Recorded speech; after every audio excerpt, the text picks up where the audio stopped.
그 최근 송영길 대표 관련해서는 뭐 실점을 많이 하는 것 아니냐 이런 또 얘기도 좀 나오고 있더라고요. 관련된 녹취가 있는데 녹취를 듣고 수석님 의견을 들어보겠습니다.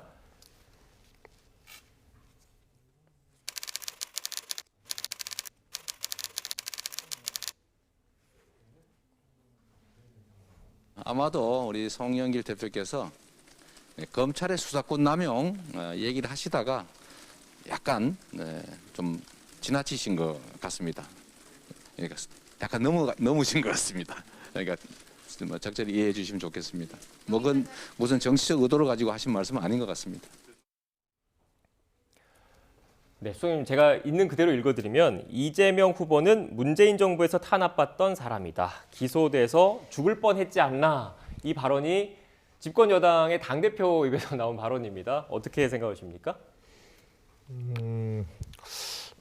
지나친 말씀이라고 보고요. 검찰의 탄압하고 문재인 정부의 탄압을 네. 구분하지 못할 정도라면 그거는 좀 더 심각한 문제죠. 그래서 송영길 대표가 좀 신중하고 대통령 선거를 치르는 과정에 대표 리스크라는 말이 안 나오도록 그렇게 해야 되지 않나 싶습니다. 특히 문재인 정부에서 탄압받던 사람이다라는 표현은 그러면 야당 입장에서는 민주당에 있는 사람도 탄압을 했는데 그러면 야당한테는 오죽했겠나 이렇게 또 얘기할 수 있지 않겠습니까? 듣는 네. 사람들은. 그래서 저거는 실수한 거다. 그리고 저런 생각 자체가 실제로 근저에 깔려 있다면 그것은 심각한 문제고 교정을 해야 된다고 봅니다. 네. 우스갯소리로 송영길 대표가 아니면 40% 돌파했을 것이다 이런 말도 있어요. 네. 그래서 대표 리스크라는 말이 안 나오도록 해야 되고요. 당원이나 의원들이 대표를 걱정하거나 우려를 하면 그건 진짜 잘못된 거거든요. 대표가 오히려 당원들, 지지자 그리고 소속 의원들을 격려하고 이렇게 해야 되는데 조금 그것은 좀 잘못된 발언이고 그게 마음속 근저에서 나온 발언이라면 그건 심각한 문제고 교정해야 된다라고 생각합니다. 네.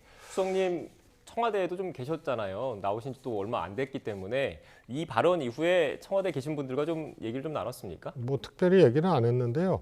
아마 마음이 똑같을 겁니다. 그리고 문재인 정부는 사실 야당은 물론이고 누구를 이렇게 탄압을 하거나 혹은 불이익을 주거나 뭐 이런 것 자체를 생각지도 않고 시도하지 않았던 정부라는 것은 아마 국민들이 다 아실 겁니다. 그래서 이 정부에 대해서 이 지지를 하던 또 지지를 하지 않는 사람들이든 최소한 보복이나 네. 탄압이나 이런 것을 하는 과거 정권하고는 좀 다르다라는 것은 뭐 하여튼 다 인정하실 것이기 때문에요. 그것을 민주당 여당 내 대표의 입에서 나왔다는 것 자체가 매우 유감스러운 거죠. 네, 매우 유감스럽다. 그리고 책임 있는 뭐 후속 조치가 필요하다 이런 취지로 답변을 해주셨는데 그렇습니다. 구체적으로 어떤 조치를 취해야 될까요? 우선은 사실에 대해서 본인이 분명히 해줘야죠. 아까 그 왜 40% 얘기가 네. 나왔냐면요. 그게 그냥 우스갯소리가 아니거든요. 지금 이재명 후보의 경우에는 대통령 지지율에 못 미치는 지지율이거든요. 그러면 결국은 뭐 유시민 장관도 며칠 전에 언급을 했습니다만 민주당과 여권의 지지층 전체를 네. 지금 결집시키고 지지를 받지 못하다는 얘기거든요.